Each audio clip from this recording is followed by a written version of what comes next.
Mapleton Sports Desk with Sports Director Scott Lever. We in northern Illinois have been dealing with the coronavirus threat basically for a week. Former Freeport-Akron basketball standout Sophie Brunner has been dealing with it much longer. She was playing professionally in a suburb of Milan, Italy, when the virus took that country by storm. She returned home last weekend. Now she's in self-isolation at a family member's home in Stockton. She shared her experience with me in a phone conversation. Just how bad were things in Italy at the time when you were sent home in the days leading up to that time? So when I was sent home, or when I left, it was actually getting out of the stage of the panic mode. They were kind of more just getting adapted to it as best they could. But yeah, leading up to it, very scary times, just how everyone right now is experiencing it. We were in this stage about 3 weeks ago. So, just the uncertain, I think the unknown, living every day of not knowing what tomorrow's going to bring. So to be honest, I think I'm really getting a lot out of this in the sense of like just really trying to maximize each day you have and just living present and taking the punches as they come because you have no control over this situation. Were the streets there empty at a certain point before you left? Were people isolating themselves? Yeah, so in the beginning we didn't take it really serious in Italy, but by the time I left, everyone was very serious about it. The only time you saw people out were either if they were on a walk, but everyone was far enough away from each other. They took that rule very serious. And if they went to the grocery store or the pharmacy, the bank, or the post office. But actually the day before I left, I think, the restaurants and businesses all closed. So besides like delivery or pickup like it is now.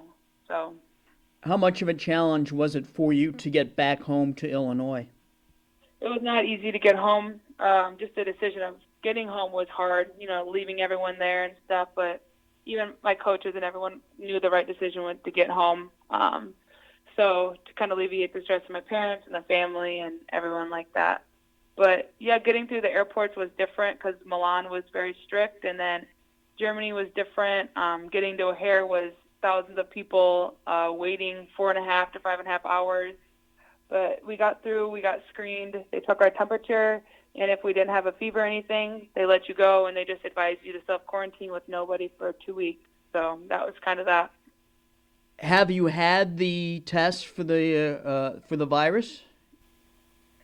No. So you only really get that test if you have the symptoms for one, and then two, I think there's like probably another protocol. I'm not sure exactly, but I know for sure if you don't have symptoms or if you're not really sick, you don't get to take the test. I'm not sure how they're going to do it here, but in Italy, if you thought you had it or you had symptoms, you called the number and they came to you. So you're just self-quarantining yourself because it's the right thing to do. It's the smart thing to do.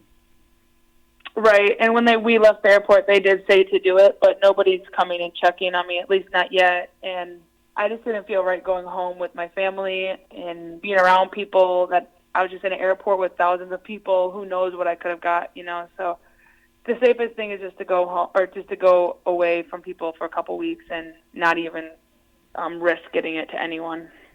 So how are you passing the time?